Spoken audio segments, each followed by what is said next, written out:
ونستغفره ونعوذ بالله من شرور أنفسنا ومن سيئات أعمالنا من يهده الله فلا مضل له ومن يضلله فلا هادي له أشهد أن لا إله إلا الله وحده لا شريك له وأشهد أن محمدا عبده ورسوله اللهم صل وسلم وبارك على محمد وعلى آله وأصحابه ومن تبعهم بإحسان إلى يوم الدين أما بعد فيا عباد الله أوصيكم وإياي بتقوى الله فقد قال الله تعالى يا أيها الذين آمنوا اتقوا الله حق تقاته ولا تموتن إلا وأنتم مسلمون وقال رسول الله صلى الله عليه وسلم ittaqillaha haitsuma kunta wa adbi sayyatal hasanata tamhuha wa khaliqin nas bi khuluqin hasanin.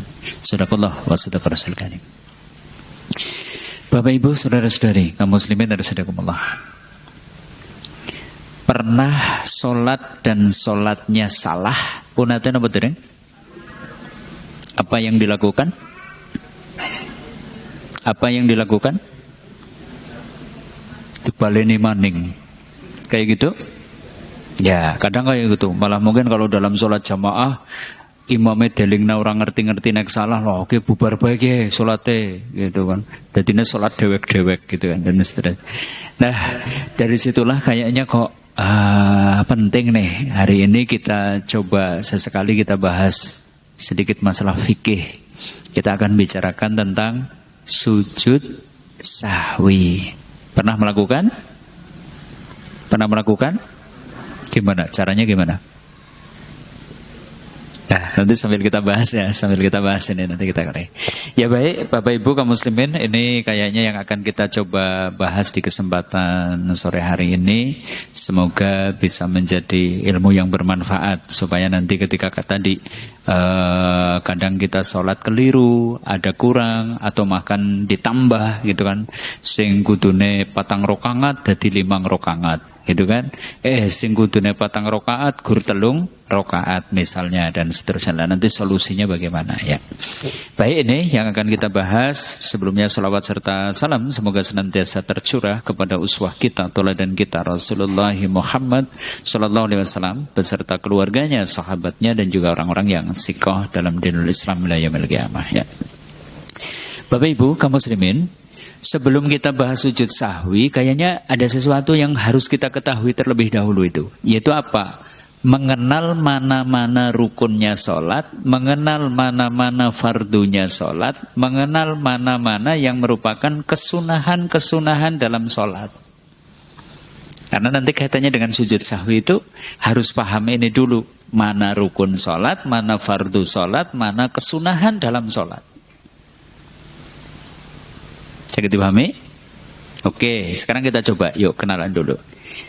Kinten-kinten sing termasuk rukune salat sinopo mawon. Rukun salat ada berapa? Rukune salat pinten? 13. Oke, apa saja? Oke, satu ini. Niat. Niat sinopo? Niat sinopo? Rukune sholat, siji niat. Apa sih yang disebut niat? Niat sih apa? Menyengaja melakukan sesuatu sebagai bentuk ibadah. Nah kalau sholat berarti niat sholat ya menyengaja melakukan gerakan-gerakan tertentu yang merupakan bentuk ibadah. Tujuannya apa? Mendekatkan diri kepada Allah.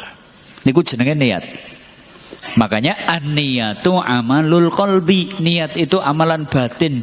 Jangan sengaja melakukan sesuatu yang tadi melakukan sholat ya jenenge niat sholatnya. Dan nanti kalangan Syafi'iyah menganjurkan untuk enak pakai.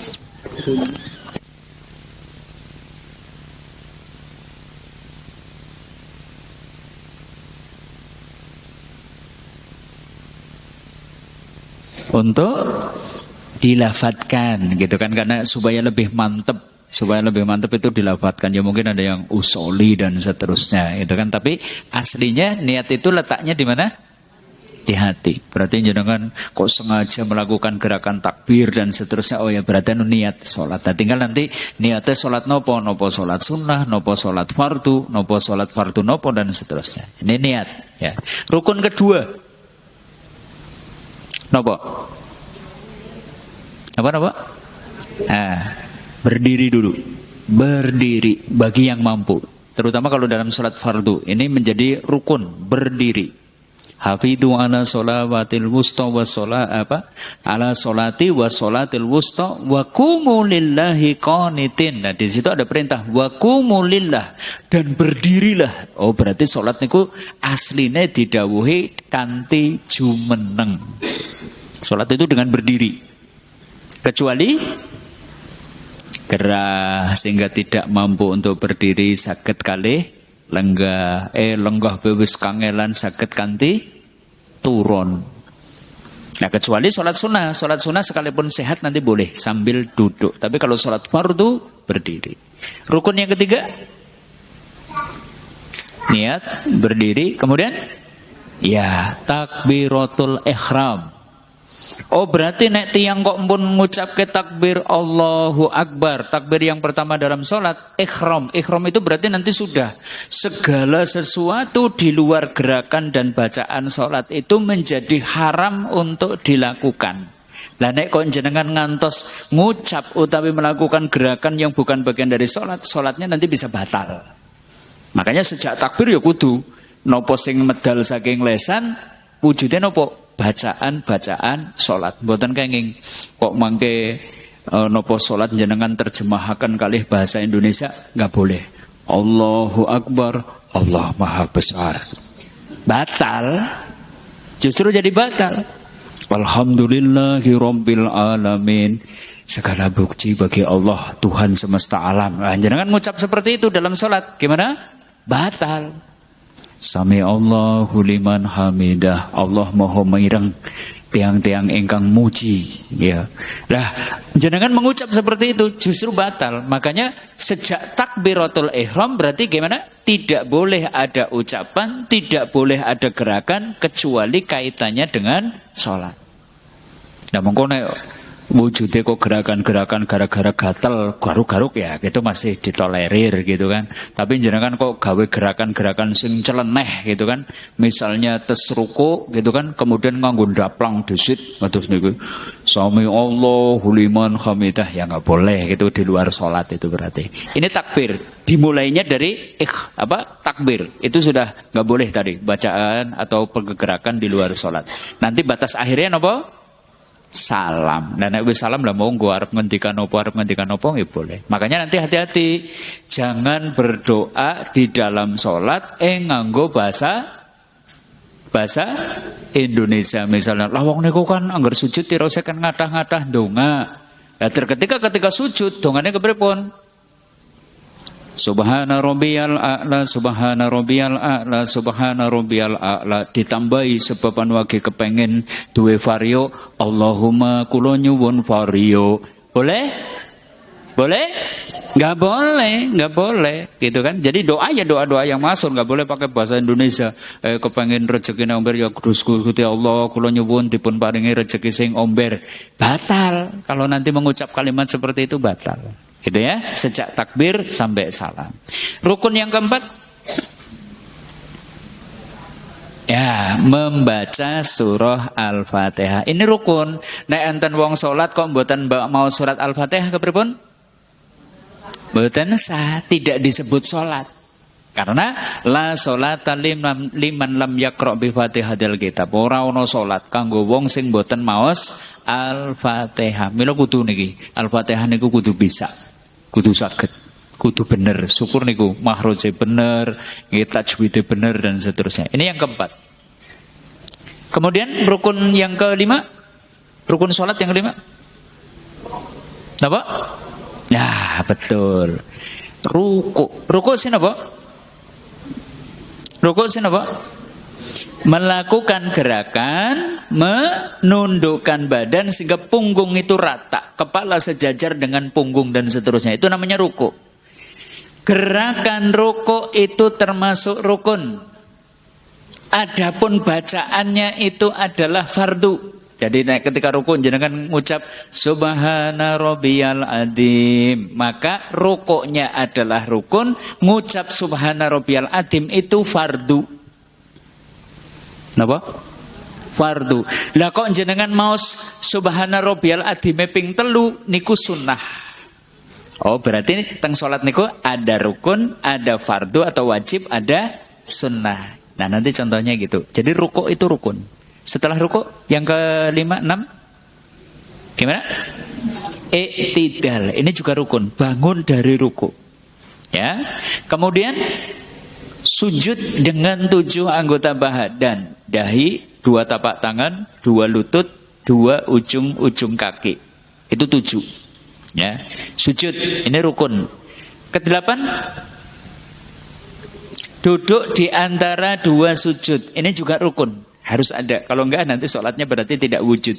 Dengan 9 duduk tasyahud akhir. Ini rukun. Ya, duduk tasyahud akhir. Nah, kalau tasyahud awal itu fardu. Bukan rukun. Tasyahud awal itu apa? Fardu. Fardu sholat. Kewajiban dalam sholat. Tapi kalau tasyahud akhir itu adalah rukun. Rukun sholat. 10 bacaan tasyahud akhir itu adalah rukun, kayak Al-Fatihah. Makanya kudu bener. At-tahiyyatu lillah wassalawatu watthayyibah. Bacaan itu rukun. Termasuk bersolawat di tasyahud akhir itu rukun. Harus ini, tidak bisa tidak. Kalau tidak berarti tidak dianggap sholat. Solawat sekeberapun? Allahumma salli ala Muhammad wa ala ali Muhammad kama shallaita ala Ibrahim wa ala ali Ibrahim wa barik ala Muhammad, dan seterusnya. Ini juga rukun. 12 salam itu rukun. 13 tumakninah. Tadi ya, ruku ya kudu tenang, i'tidal kudu tenang. Tenang dulu, ojo kesusu. Kemudian sujud, nanti tumakninah, tenang. Ini bagian dari rukun. Nah, baru yang ke-14 tertib. Tertib tegesnya apa? Urut. Ya urut-urutannya niku mboten kenging. Niku kan sujud dhisit nembe ruku, kados niku nggih mboten kenging. Nggih runtutane niku wau. Nggih, berdiri takbir, berdiri baca Al-Fatihah, kemudian nanti ruku, kemudian i'tidal, sujud, duduk di antara 2 sujud dan seterusnya. Ini rukun-rukun salat. Terlewat dari salah satunya, jadi diperintahkan untuk sujud sahwi. Kayak gitu loh. Jadi harus kenal dulu rukunnya sholat niku nopo, baru nanti kemudian jenengan kok sholat mboten maos Al-Fatihah teng rakaat pertama barang wis rakaat kedua nembe kelingan nyong mau kayane rakaat pertama kok ora maca Al-Fatihah ya, gitu kan? Bisa ada kayak gitu?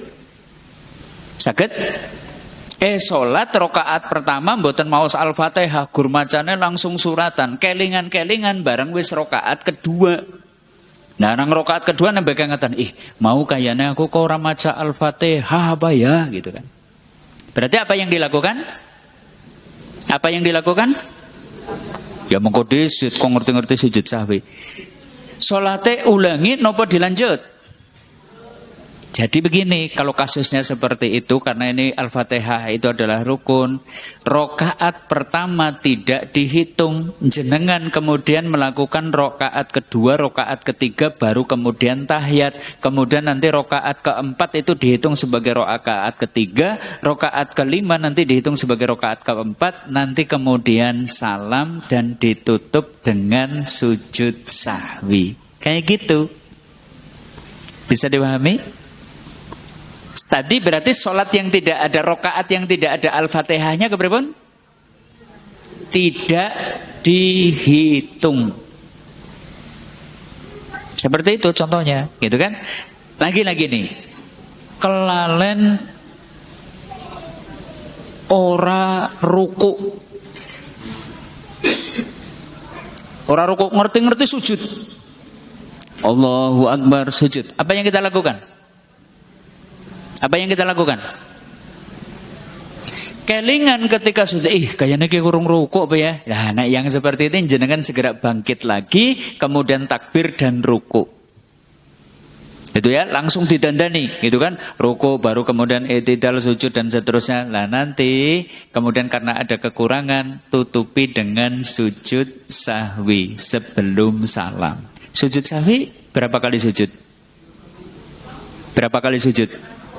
Nah, karena nasi ngertinya guru sepisan 2 sujudan. Nanti saya tunjukkan caranya, gitu kan? Jadi sujud sahwi itu 2 sujudan, gitu. Ya, mongko langsung dadi imam jebul orang ngerti sujud sahwi kepriwe gitu kan. Nah, makanya ini butuh kita bahas ya. Ini contoh. Jadi kekurangan dalam rukun dianjurkan untuk sujud sahwi. Nanti saya tunjukkan. Nanti. Ini kita baru mengenal rukun sholat. Nah, sekarang coba kita kenalan dulu. Kalau tadi rukun, sekarang apa sih yang termasuk fardu dalam sholat? Kalau tadi rukun, sekarang fardu. Fardu sih tegasnya apa? Tegasnya apa? Wajib. Rukun itu sesuatu yang harus ada. Jika tidak ada, maka ibadah sholat tidak tegak. Wajib itu artinya apa? Sesuatu yang harus dilakukan. Kalau tidak dilakukan, sholatnya tidak sah. Nah, berarti yang fardu dalam sholat itu contohnya apa? Semua ucapan takbir dalam sholat itu fardu. Kecuali takbir yang pertama, rukun. Takbir pertama, Allahu Akbar, rukun. Tapi nanti Arab ruku, jenengan maos Allahu Akbar, wajib. Habis i'tidal badai sujud, Allahu Akbar, wajib. Jangan badai bangkit dari sujud mau duduk di antara 2 sujud, mau apa? Allahu Akbar, itu juga hukumnya wajib. Bisa dipahami? Sakit dipahami? Takbiratul ihram hukumnya apa? Rukun. Takbir-takbir yang lain hukumnya apa? Fardu. Nah, gitu. Lah mengangkat tangan hukumnya sunnah. Ketika takbir kok mengangkat tangan itu sunnah. Nah, ini kita lanjutkan. Fardu yang kedua. Tadi kan takbir itu adalah fardu. Yang kedua apa? Membaca subhana rabbiyal azim ketika ruku itu wajib. Rukuknya, gerakan rukuknya rukun. Membaca subhana rabbiyal azim itu apa? Wajib. Lah ngone maca kok ping 3 ditambahi kedua dan ketiga sunnah. Bisa dipahami? Kudu saged bentenaken endi sing rukun, endi sing wajib, endi sing sunnah. Itu. Yang ketiga, mengucap sami Allahu liman hamidah itu wajib. Bagi siapa?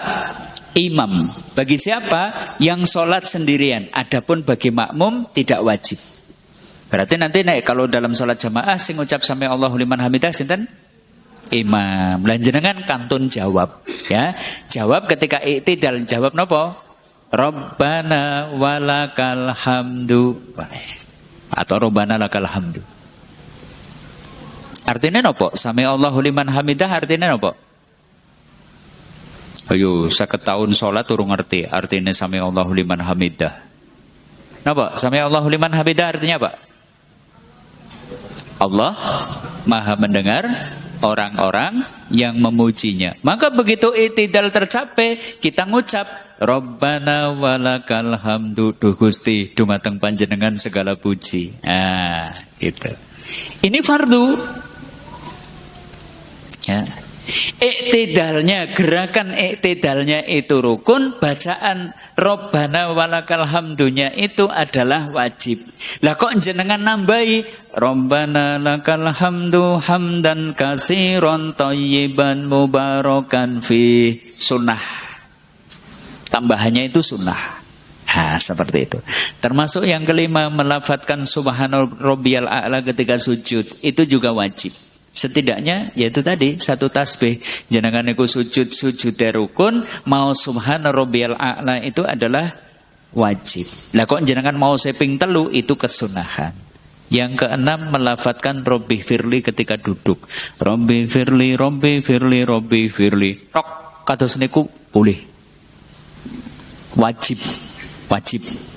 Lah kok jenengan tambahi Rabbi firli warhamni wahdini wajburni wa'afini warzuqni warfani wa'afini wa'fu'anni. Itu apa? Sunnah. Nah gitu perbedaannya seperti itu.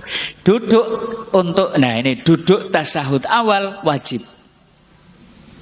Wajib, tasyahud awal itu wajib. Tapi bukan rukun. Yang rukun tadi tasyahud akhir. Termasuk membaca tasyahud awal. At-tahiyatu lillah wassalawatu wattayyibah. Assalamu alaika ayyuhan nabiyyu wa rahmatullahi wa barakatuh. Assalamu alaina wa ala ibadillahi sholihin. Wajib. Duduk tasyahudnya wajib. Tasyahud akhir lah rukun gitu kan. Ini kaum muslimin harus sudah kemana-mana. Nah nanti terlewat dari ini semua, jadi diperintahkan sujud sahwi. Jenengan sholat kelalen ora tahiyat awal, bisa nggak? Bisa nggak sholat kelalen boten tahiyat awal? Saged napa boten? Bisa, wong anu kelalen, gitu kan? Ngerti-ngerti barang wis patang rakaat, kayaknya mau rong tahiyat awal apa ya, gitu kan? Maka sebelum salam lakukan sujud sahwi. Seperti itu nanti. Ini yang kedua. Nah sekarang kita kenalan lagi nih. Mengenal sunnah-sunnah dalam sholat. Kalau tadi fardu ada 14. Tadi wajib fardu ada berapa? Tadi berapa? 7 atau 8? Nah tadi ada 8 poin. Nah sekarang mengenal sunnah-sunnah dalam sholat. Sunnah dalam sholat bisa dibagi 2. Sunnah yang berupa ucapan, 2 sunnah yang berupa gerakan. Nah sekarang kita coba tengok dulu nih. Sunnah-sunnah yang berupa bacaan sinopo gitu kan. Nih, membaca doa iftitah itu hukumnya sunnah. Iftitah sinopo? Pembuka antara takbiratul ihram sampai al-fatihah. Nah itu kan biasanya imam niku diem agak lama. Nah itu sedang baca iftitah. Bacaannya apa? Iftitah. Ya Allahumma ba'id baini ya boleh, Allahu akbar kabiro nggih monggo gitu kan, dan seterusnya. Silahkan. Itu hukumnya apa? Sunnah. Nah enten tiyang salat kok mboten maos doa iftitah, salatnya pripun? Sah. Salatnya sah, sekalipun mboten maos doa iftitah. Yang kedua, membaca ta'awudz itu juga sunnah. A'udzubillahi minasyaitonirrajim, gitu kan? Sunnah. Termasuk ulama juga membahas membaca bismillah ketika sebelum al-fatihah itu sunnah. Berarti nek enten imam mungkin jenengan suatu saat ketemu, imamnya lah bacaan bismillah sir utawa mboten maos basmalah, berarti salatnya pripun? Sah, nggak masalah karena ini adalah sunnah. Bismillahirrahmanirrahim gitu kan. Ya. Kemudian baca tasbih yang kedua, ketiga ketika rukuk atau sujud itu adalah sunnah. Jadi kan ketika rukuk mau saya apa? Subhana rabbiyal azim. Satu wajib. Lah yang kedua, yang ketiga, subhana rabbiyal azim, subhana rabbiyal azim. Supaya kita bacanya 3 kali. Yang kedua, yang ketiga berarti sunnah, kayak gitu. Termasuk juga mengucap Rabbi firli untuk yang kedua, ketiga kalinya ketika duduk di antara 2 sujud, ini juga sunnah. Rabbi firli tok cukup. Allahu akbar, duduk di antara 2 sujud. Kemudian mau saya apa? Rabbi firli, Allahu akbar, sujud lagi, boleh. Jangan dengan tambah Rabbi firli warhamni wahdini wajburni wa'afini warzuqni warfani wa'afini wa'fu'ani. Lebih lengkap, Masya Allah. Itu hajat hidup kita ada di doa di antara 2 sujud. Rabbi firli, tegasnya apa? Tegasnya apa? Rabbi firli artinya apa? Kita minta ampunan. Ya Allah ampunilah saya ya Allah. Warhamni ya Allah, rahmati saya ya Allah. Wahdini ya Allah, berilah hidayah kepadaku ya Allah. Ya, wajburni ya Allah, tutuplah kekurangan-kekuranganku ya Allah. Warzuqni ya Allah, berilah rezeki kepadaku ya Allah. Warfa'ni ya Allah, angkatlah derajatku ya Allah. Wa'afini ya Allah, berilah keselamatan kepadaku ya Allah. Wa'fu'ani ya Allah, berilah kemaafan kepadaku ya Allah. Ini kebutuhan-kebutuhan kita ada di dalam doa di antara 2 sujud. Tapi yang wajib gimana? Rabbi firli. Lah kalau ditambahin itu sunnah. Gitu ya. Kemudian ini yang keenam. ucapan setelah mengucapkan Robbana walakal hamdu ketika bangun dari ruku atau ketika i'tidal itu juga sunnah. Robbana walakal hamdu tok cukup. Ning jenengan tambahi hamdan katsiran thayyiban mubarakan fi. Wah, berarti dapat pahala sunnah gitu kan. Nanti keutamanya besar. Termasuk ini bacaan surah setelah surat Al-Fatihah ini juga hukumnya sunnah. Boleh enggak baca sholat kurjan maca Al-Fatihah tok terus Allahu Akbar? Boleh? Boleh? Boleh. Gitu ya. Ini kesunahan yang berupa bacaan. Ini kesunahan. Lah, apakah ketika terlewat dari yang sunnah itu dianjurkan untuk sujud sahwi? Nah, ulama beda pendapat. Tapi mayoritas ulama tidak perlu. Kalau yang sunnah-sunnah ini kok terlewat, tidak perlu sujud sahwi. Nah, sekarang kita tengok. Kalau tadi sunnah berupa bacaan, sekarang sunnah yang berupa gerakan. Ya, 1, mengangkat kedua tangan saat takbiratul ihram, saat takbir untuk rukuk, saat takbir bangun untuk rukuk, saat berdiri memulai rakaat yang ketiga. Ini sunnah. Jadi nggak mengangkat tangan ya sah. Allahu Akbar gitu kan. Tapi sunnahnya Allahu Akbar sambil tangan diangkat. Ini sunnah, sunnah. Bersedekap ketika sholat ini juga sunnah. Berarti nek ana wong salat kok lenceng boy ngejejer boy tangannya kepripun? Boleh-boleh saja, tapi lebih baik ya bersedekap, gitu kan. Mengarahkan pandangan ke tempat sujud itu sunnah. Enten tiang salatnya merem. Boleh? Merem boy, boleh? Nanti segolongan ulama berpendapat makruh. Gitu kan, karena yang diperintahkan kita mengarahkan pandangan ke tempat sujud, kecuali ada pemandangan-pemandangan yang ganggu sholat, silahkan memejamkan mata. Ono bocah ployon bae maroknoke salate jan ora konsen, ya wis merem men jenengan mboten mirsani. Atau mungkin weruh ki jen rukuhe sing nang ngarep kok main banget ki bordiran ki sing rukuh merek apa kayak gitu. Ya sudah merem men ora weruh rukuh sing main. Bapak-bapak yang tetap, oh kisah merek Atlas, sarung Wadimor gitu kan, ya wis merem, gitu kan merem. Itu lebih baik daripada nanti dengan melihat malah jadi konsentrasinya jadi buyar. Tapi perintahnya sebenarnya mengarahkan pandangan ke tempat sujud. Termasuk nanti ya merenggangkan jarak antara perut dengan tangan ya ketika sujud, ini juga kesunahan. Nah, duduk iftiros juga ini kesunahan. Mungkin ada wong sing jan kangelan banget kan duduk iftiros. Duduk iftiros seperti ya, meletakkan kaki kiri menjadi pijakan atau menjadi tempat duduk di pantat kita, sedangkan kaki kanan dipanjangkan. Itu namanya duduk iftiros. Duduk ketika itu loh, duduk di antara dua sujud, duduk tahiyat awal, itu namanya duduk iftiros. Nah, kalau duduk yang terakhir namanya duduk apa? Duduk tawaruk, gitu kan? Kalau dalam tahiyat akhir itu loh, yang nanti kita masukkan kaki kiri di bawah kaki kanan, sedangkan pantat diletakkan di lantai, itu namanya duduk tawaruk.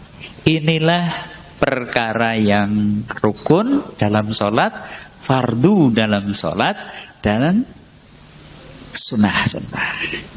Nah, sekarang baru kita bahas sujud sahwi, gitu kan? Kalau sudah tahu itu tadi 3 poin tadi, ya baru kita bahas sujud sahwi. Apa sih sahwi itu?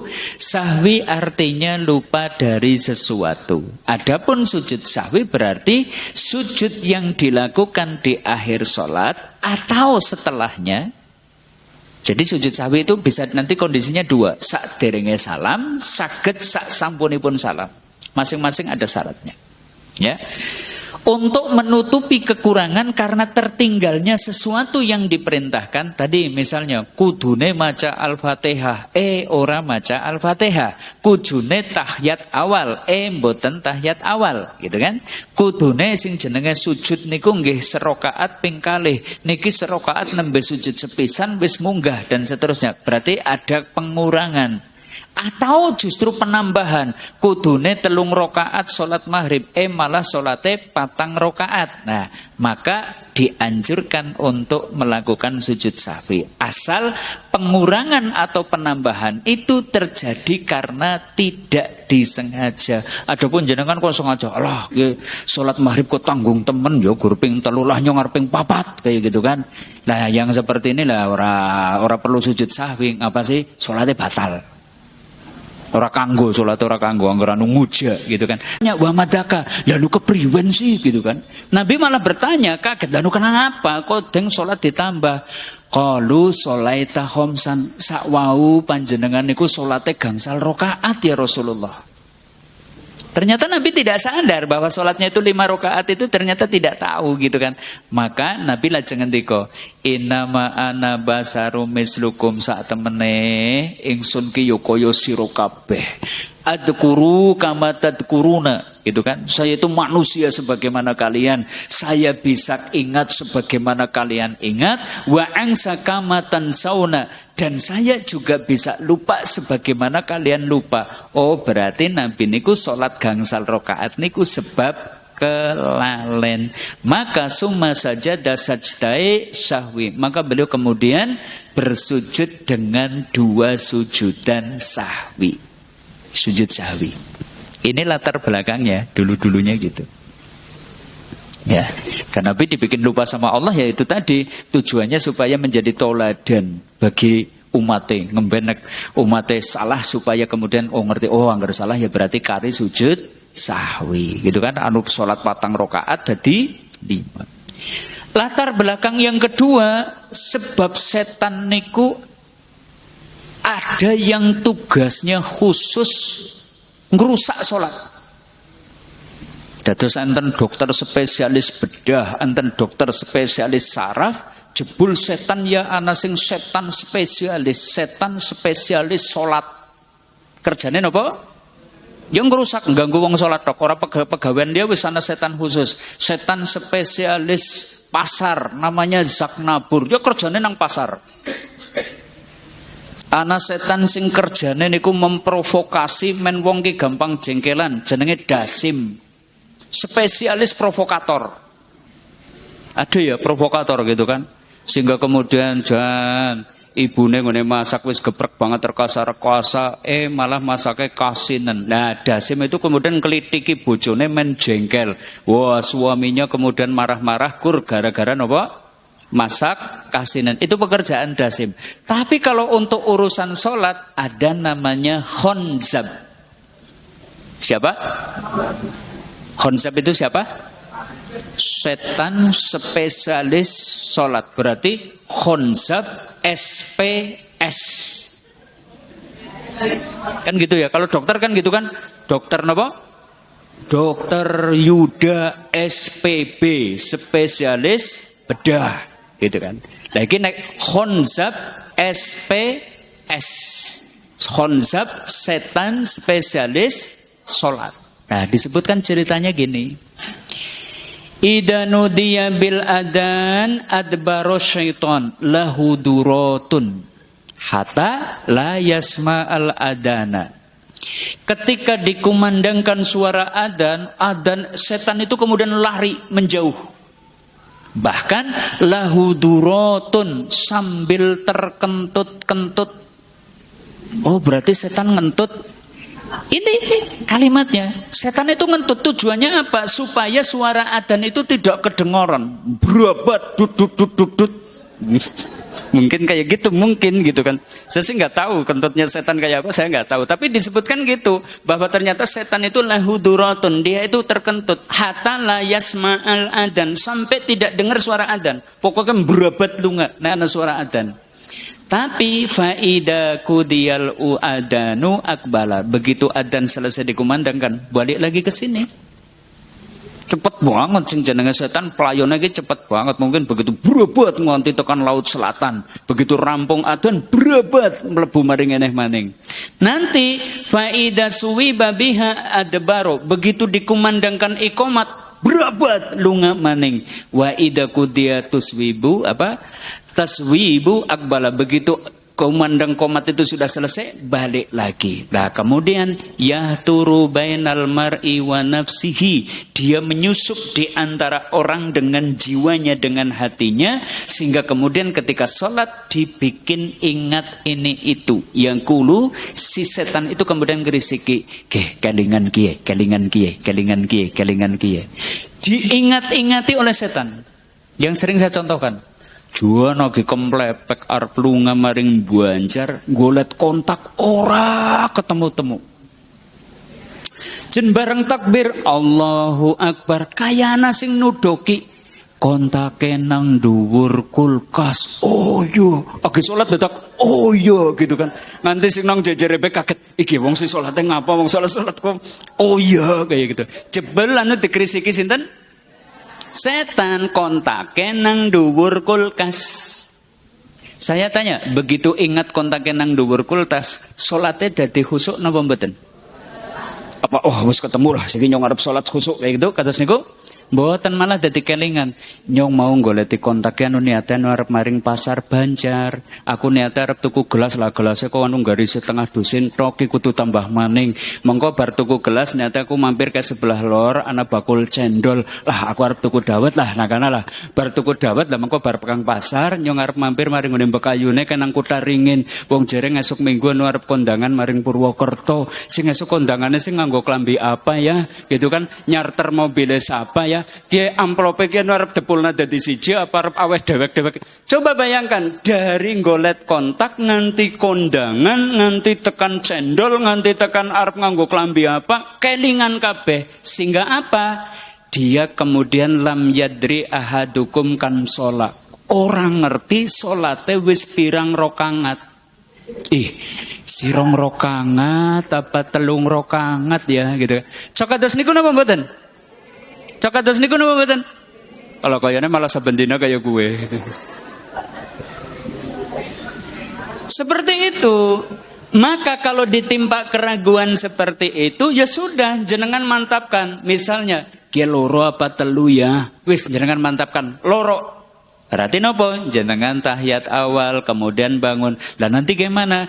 Fal yasjud sajdataini wa huwa jalisun. Kemudian nanti sebelum salam jenengan sujud dengan sujudan sambil duduk. Inilah latar belakangnya sujud sahwi. Siji sebab menungsa pancen panggonane kelalen, loro jebul setan ada yang kerjanya pancen ngrusak wong sing salat. Makanya ketika sholat kita itu ragu, sholat kita kurang, sholat kita malah jadi tambah, sing kudune 3 rakaat jadi 4, sing kudune 4 jadi 5, enggak usah pusing, langsung lanjutkan saja sholatnya, nanti tinggal ditutup dengan sujud sahwi. Seperti itu. Nah, sekarang hukumnya, hukum sujud sahwi sih nopo? Ulama ada 2 pendapat. Menurut Imam Hanafi atau ulama-ulama Hanafiyah, menurut ulama-ulama Malikiyah, sujud sahwi itu hukumnya wajib. Adapun menurut Imam Syafi'i dan juga kalangan Hambali, hukum dari sujud sahwi itu sunnah, gitu. Ya silakan, ini enggak masalah. Berarti tapi yang jelas, sholat kok salah, sholat kok keliru, sholat kok kelalen, ya lanjutkan sholatnya, nanti tinggal sujud sahwi. Ini ya, pokoknya dianjurkan sujud sahwi. Nah sekarang kita tengok hikmah disyariatkannya sujud sahwi. Hikmahnya begini ya. Baginda Nabi pernah ngendika, idza saka ahadukum fi sholatihi, jika salah seorang di antara kalian ditimpa keraguan di dalam sholatnya, falam yadri kam sholat, yaitu tidak tahu nih berapa rakaat dia sudah sholat, salasan am arba, apakah 3 rakaat atau 4 rakaat, falyat rohi syakka, tepiskan keraguan. Pokoknya mantapkan, yaitu apa? Falyabni ala mastaiqonna, Ya, maka tetapkan yang menurut jenengan paling yakin itu mana? Loro apa telu sih ya? Lah, loro gitu kan, mantap. Telu apa tiga sih wis telung rakaat apa wis patang rakaat telu gitu kan. Silakan jenengan ambil pokoknya kemudian mantapkan. Dan nanti summa yasjudu sajdatain. Lakukanlah sujud dengan 2 sujudan qabla ayyusalima, sebelum salam. Fa in kana shalah khamsan sebab ragu jebul malah salate dadi 5 rakaat, safa'na lahu salatahu. Ya berarti dia telah menyempurnakan sholatnya. Wa ingkana sholat itmaman, malah kemudian sholatnya kok jadi benar, gitu kan? Li arba'in, yaitu jadi 4 rakaat. Kanat tarhiman lisayatin, maka sujud sahwi itu berfungsi menjadi penghinaan untuk setan. Jadi hikmahnya sujud sahwi itu 2, menyempurnakan sholat atau menghinakan setan. Tujuannya gitu. Karena setan tadi kok wis ganggu-ganggu, maka kemudian dengan sujud sahwi setan itu menjadi terhina dengannya. Itu ya. Ini hikmahnya. Nah sekarang kaum muslimin kita bahas. Lah sebab-sebab sujud sahwi sih nopo? Itu kan sing marake kula panjenengan dianjurkan sujud sahwi. 1 ini karena pengurangan dalam sholat. Napa?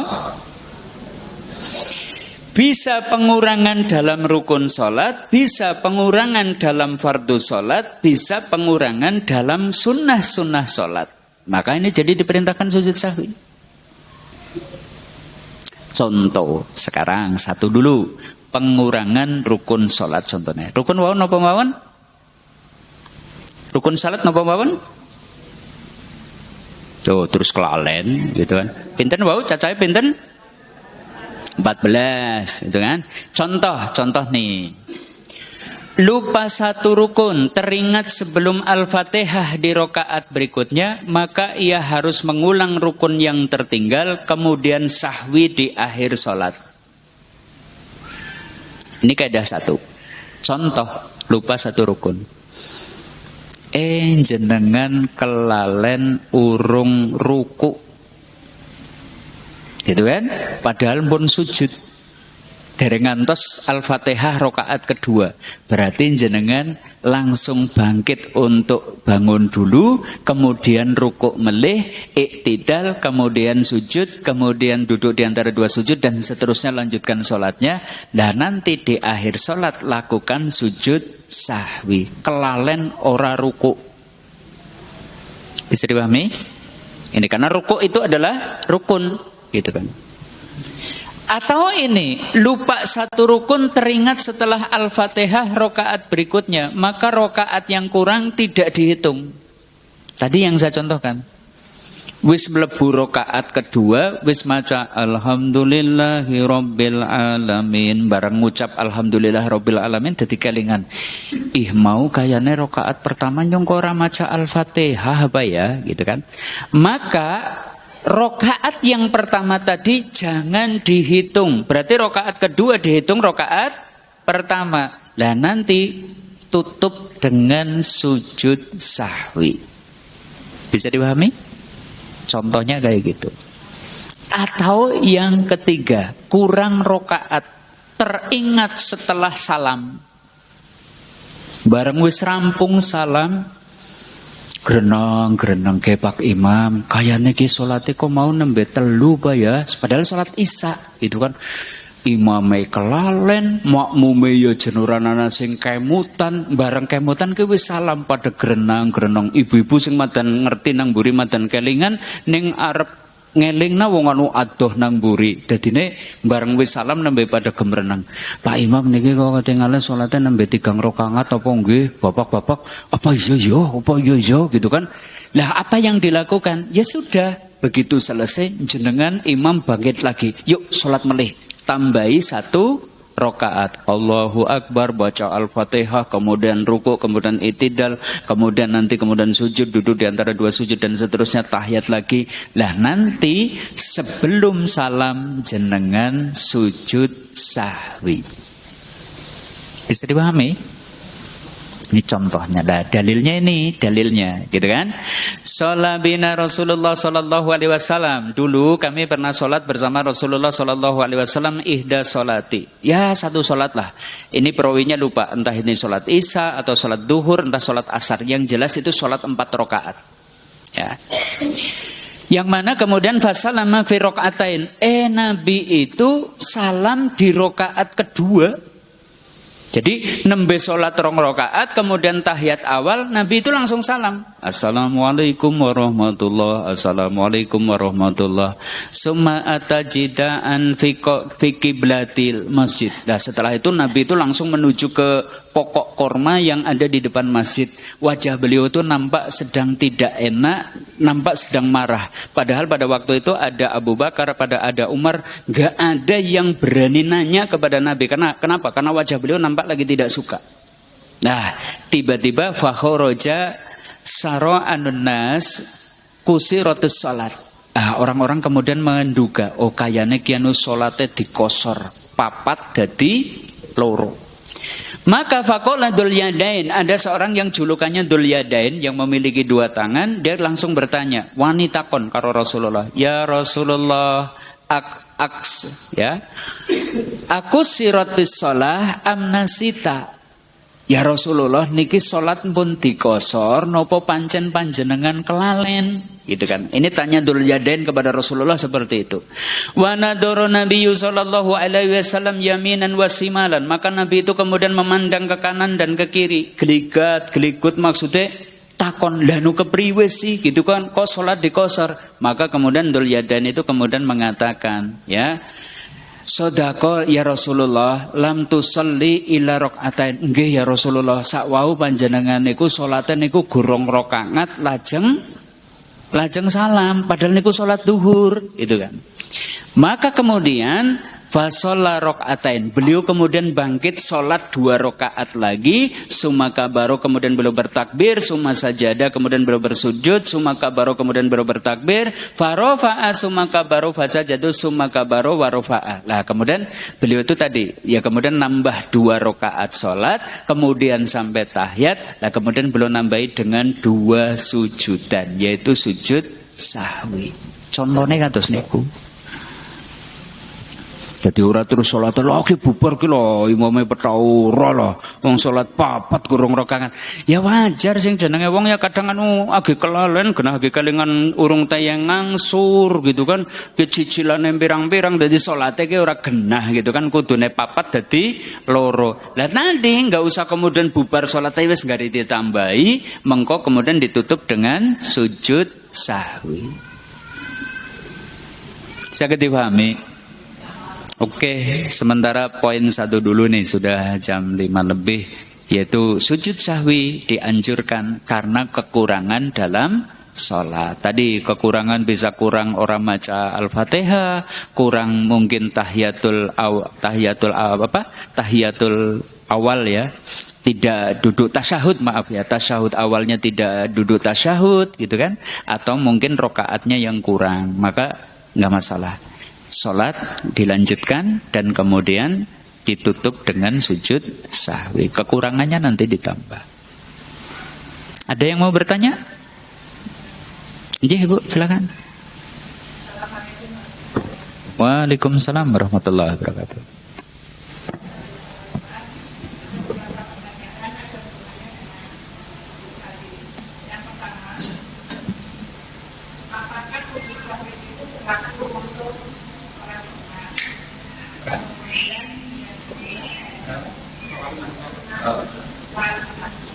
Yang kedua, bacaan surat itu termasuk hukuman syarat sholat. Apakah kita berdoa atau tidak melakukan bacaan itu salah, bahkan harusnya baginya salah suara doa.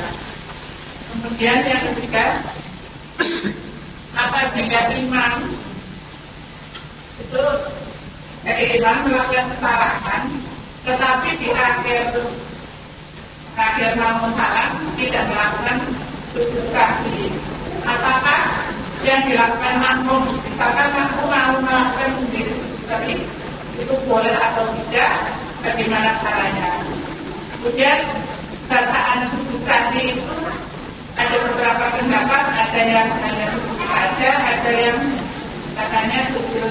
seperti sujud-sujud apa itu saja mungkin pertanyaan saya.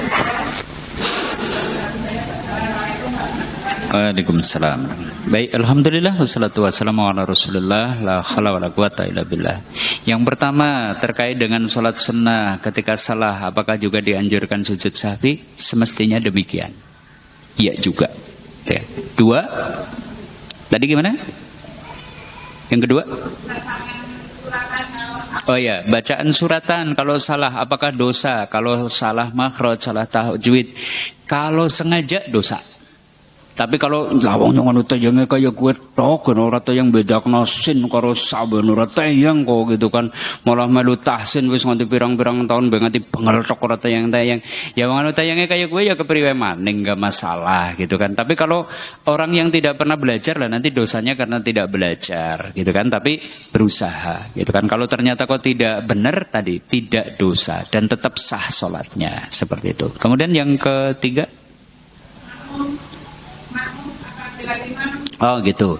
Ini makmum imamnya salah, tapi dia tidak sadar kalau dia itu salah.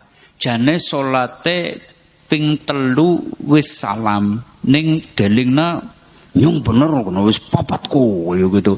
Ngeyel bae, imamnya nu ngeyel bae, rasane pokoknya bener. Nek jenengan yakin bahwa makmumnya salah, berarti jenengan tambahi 1 rakaat lagi, jenengan berdiri sendiri, tambah itu 1 rakaat lagi, dan nanti kemudian ditutup juga dengan sujud sahwi. Seperti itu. Atau kelebihan, misalnya ada seorang imam lebih wong anu wis papat again Allahu Akbar ngadeg maning subhanallah. Oh anteng boy, subhanallah gitu loh, wis ngene subhanallah. Sing nang mburi wis karo keprok gitu kan dan seterusnya. Tetap wae 5 rakaat dan seterusnya. Maka jenengan enggak boleh ikut berdiri. Jenengan tetap duduk tahiyat akhir ning ora kena rampung kecuali bareng karo imam. Berarti imamnya ngade kemudian sujud dan sana jenengan tetap tahiyat beber gitu imamnya assalamualaikum warahmatullahi ya sudah jenengan ikut salam. Kenapa? Karena menurut ijtihad imam dia sholatnya bener. Ini menurut jenengan orang gua nu pokoknya nus kaken berarti jenengan nggak boleh mengikutinya dan jenengan tutup dengan sujud sahwi. Seperti itu. Jadi nggak boleh salah itu nggak boleh diikuti. Gitu ya, salah nggak boleh diikuti. Gitu ya. Nah kemudian tentang bacaan sujud sahwi, tunggu seri berikutnya, gitu ya. Insya Allah ya pada pertemuan yang akan datang. Kita belum bahas, gitu ya. Insya Allah. Gitu dulu ya. Udah cukup sore ini. Mungkin ada yang harus bersiap-siap aktivitas yang lain dan seterusnya. Begitu. Nyuwun gungi pamunten. Batur kawula mboten berani penggalih. Ada benarnya dari Allah, ada salahnya dari diri kami pribadi. Billahi taufiq wal hidayah. Saya kembalikan ke pembawa acara. Assalamualaikum warahmatullahi wabarakatuh.